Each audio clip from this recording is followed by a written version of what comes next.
Ertugrul Ghazi Oghuz قائی قبیلے کے سردار، سلیمان شاہ کا بیٹا، نڈر جانباز، جس نے منگولوں اور صلیبیوں کے بنیادوں کو ہلا کر رکھ دیا، جن کی ڈر اور دہشت سے دشمنوں کے جمے ہوئے پاؤں اکھڑ گئے، جنہوں نے قائی قبیلے کی تقدیر بدل ڈالی۔ ناظرین، ہم آپ کو لے چلتے ہیں تاریخ کے اس میدان جنگ میں جہاں سے ارطغرل غازی کا دور شروع ہوتا ہے۔ 7ویں صدی ہجری کے ابتدائی زمانے اور ایشیائی کوچک کے میدانوں میں جب سلطنت عثمانیہ کا سنگ بنیاد رکھا جا رہا تھا، سلاطین عثمانیہ ترکیہ کا جد اعلیٰ سلیمان شاہ ابن قبا چنگیز خان کے حملے اور غارت گری سے قبل بلخ کے قریب علاقہ حامان کا حکمراں تھا۔ چنگیز خان نے وسط ایشیا کے دوسرے علاقوں کی طرح جب ان علاقوں کو بھی لوٹ کر اور آگ لگا کر ویران کر دیا تو سلیمان شاہ اور اس کے 2 بیٹے ارطغرل اور غندق دو ترک قبائل کے ارمینیا کے قریب آ کر آباد ہو گئے، اور یہاں آباد ہونے کے بعد انہوں نے اپنی طاقت کو بڑھانا شروع کر دیا۔ ناظرین، اگر آپ کو ہماری یہ ویڈیو پسند آئے تو ہمارے چینل کو سبسکرائب کیجیے اور بیل آئیکن کو دبائیے تاکہ لمحہ بلمحہ ایسے ویڈیوز آپ کو ملتی رہے۔ بصورت دیگر ہمیں اپنی رائے سے آگاہ کیجیے۔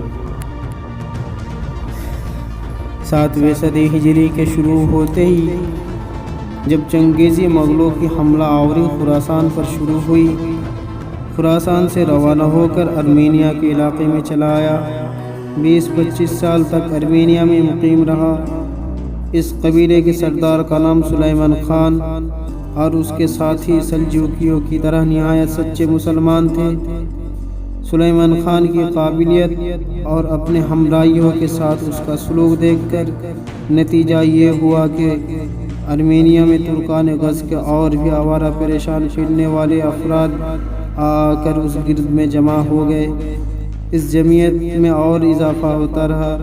یہ وہ زمانہ تھا کہ چنگیز خان کی ترک و تاز ملکوں کا امن و امان معرض و خطر میں تھا۔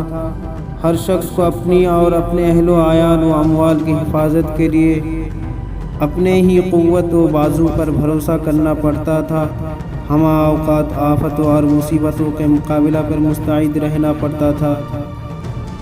سلیمان خان کے گروہ کو بھی، جو ارمینیا کے پہاڑوں میں اقامت گزین تھا، اپنی طاقت و عصبیت کے محفوظ رکھنے کا خیال رہتا تھا۔ ارمینیا کے زمانہ قیام میں جب ہر طرف ہلاک اور بربادی برپا تھی، سلیمان خان نے اپنی طاقت کو خوب بڑھایا اور اپنے گروہ کو بھی بلا ضرورت نقصان پہنچنے سے بچایا۔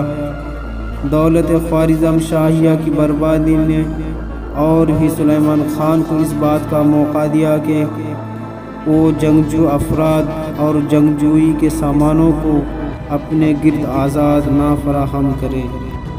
ابھی چنگیز خان کے مرنے میں 3 سال باقی تھے کہ اس نے سن 621 ہجری میں ایک زبردست فوج سلجوکیوں کی اس سلطنت پر، جس کا دارالسلطنت کونیا تھا، حملہ آوری کے لیے روانہ کی۔ کونیا میں علاء الدین قیقباد سلجوکی فرمانروا تھا۔ اس سلجوکی حکومت کے فرمانروا یعنی سلاجقہ روم کو ہمیشہ رومیوں یعنی عیسائیوں سے برسر پیکار رہنا پڑتا تھا۔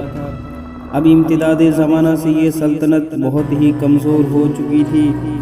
سلیمان خان کو جب یہ خبر پہنچی کہ مغلوں نے علاء الدین قیقباد پر حملہ کیا ہے تو اس کو بہت ملال ہوا، کیونکہ کونیا کا سلطان مسلمان اور مغل کافر تھے۔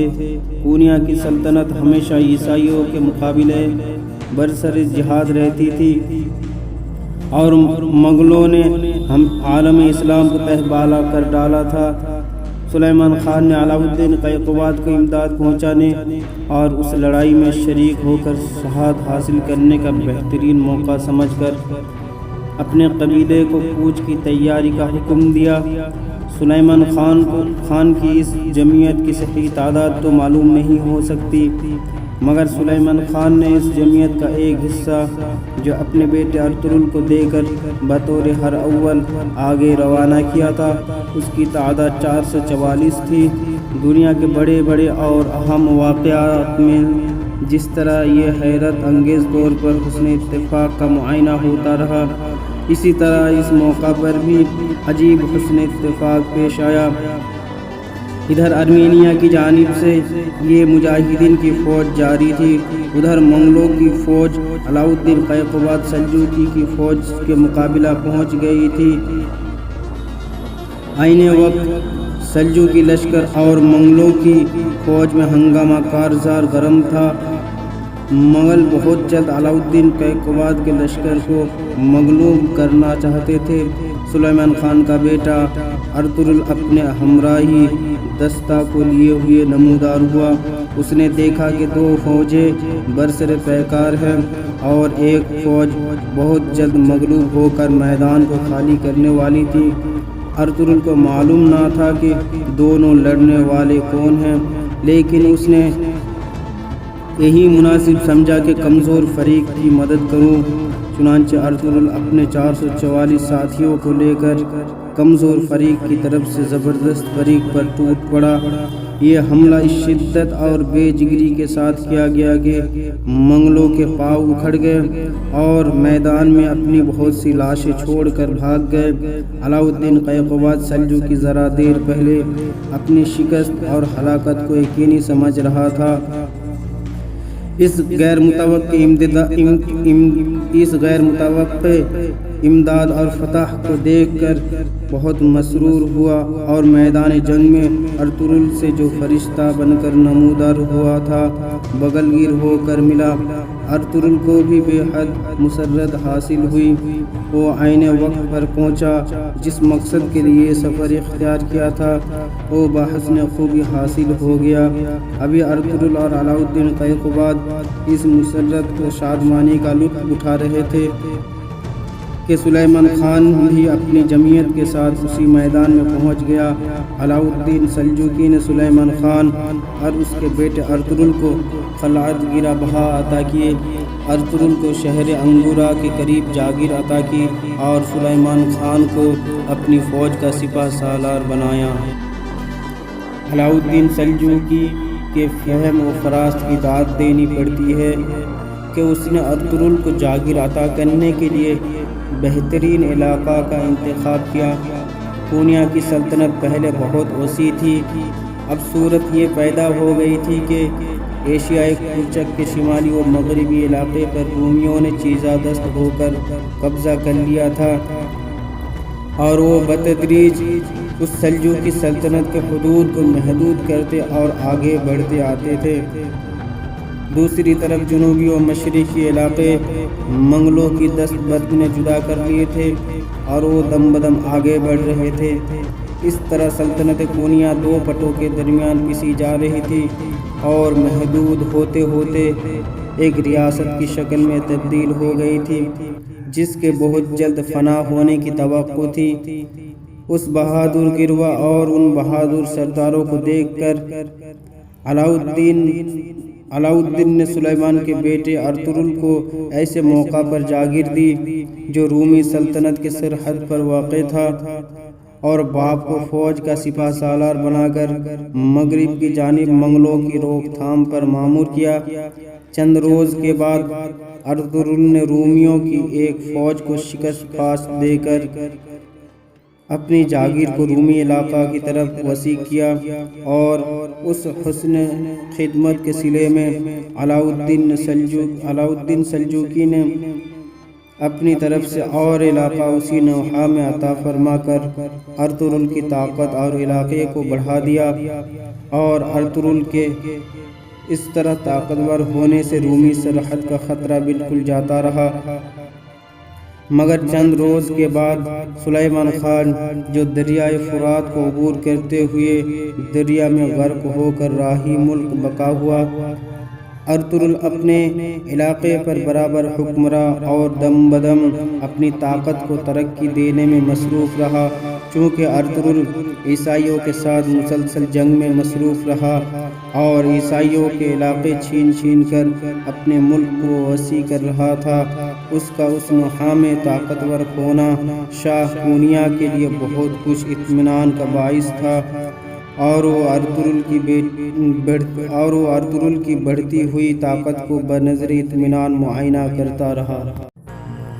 سن 634 ہجری میں علاء الدین قیقباد کا انتقال ہوا اور اس کی جگہ اس کا بیٹا غیاث الدین قونیہ میں تخت نشین ہوا۔ غیاث الدین کو منگلوں نے اپنی بار بار کی حملہ آوری سے بہت تنگ کیا اور سن 641 ہجری میں غیاث الدین نے منگلوں کو خراج دینا منظور کر لیا۔ سلطنت قونیہ کے اس طرح باج گزار ہونے کا ارطغرل پر کوئی اثر نہ پڑا، کیونکہ وہ ایک ایسے صوبہ کا گورنر اور فرما روا تھا جو بظاہر منگلوں کی دست برد سے محفوظ و مامون تھا۔ منگلوں کو اس کے بعد ایشیائی کوچک کی طرف زیادہ متوجہ ہونے کی فرصت بھی نہ تھی۔ سن 656 ہجری میں چنگیز خان کے پوتے ہلاکو خان نے بغداد کی خلافت عباسیہ کا چراغ گل کیا۔ سن 657 ہجری میں ارطغرل کے جاگیردار انگورا کے گھر ایک بیٹا پیدا ہوا جس کا نام عثمان خان رکھا گیا۔ یہی وہ عثمان خان ہے جس کے نام سے ترکوں کے بادشاہوں کو سلاطین عثمانیہ کہا گیا۔ سن 687 ہجری میں جب عثمان کی عمر 30 سال تھی، ارطغرل نے وفات پائی اور شاہ قونیہ نے ارطغرل کا تمام علاقہ عثمان خان کے نام مسلم رکھ کر سند حکومت بھیج دی۔ عثمان خان کی قابلیتوں سے واقف ہو کر اسی سال غیاث الدین و بادشاہ قونیہ نے عثمان خان کو اپنی فوج کا رئیس العسکر بنا کر اپنی بیٹی کی شادی عثمان خان سے کر دی۔ پھر اس کے بعد عثمان خان بہت جلد سپہ سالار سے وزیر اعظم کے عہدہ پر پہنچ گیا اور روم کی سلجوقی حکومت کا مختار مطلق بن گیا۔ سلطان علاء الدین ثانی کے کوئی نرینہ اولاد نہیں تھی، صرف ایک لڑکی تھی جو عثمان خان کے عقد میں تھی۔ اس لیے جب 699 ہجری میں علاء الدین ثانی فوت ہوا تو اراکین سلطنت نے عثمان خان کو سلجوقی سلطنت کے تخت پر بٹھا دیا اور اپنا بادشاہ تسلیم کر لیا۔ اس طرح پرانی سلجوقی سلطنت کی بنیادوں پر سلطنت عثمانیہ ترکیہ کی نئی عمارت قائم ہو گئی۔ یہی وہ ارطغرل غازی ہے جن کے نام سے آج پوری دنیا کانپتی ہے۔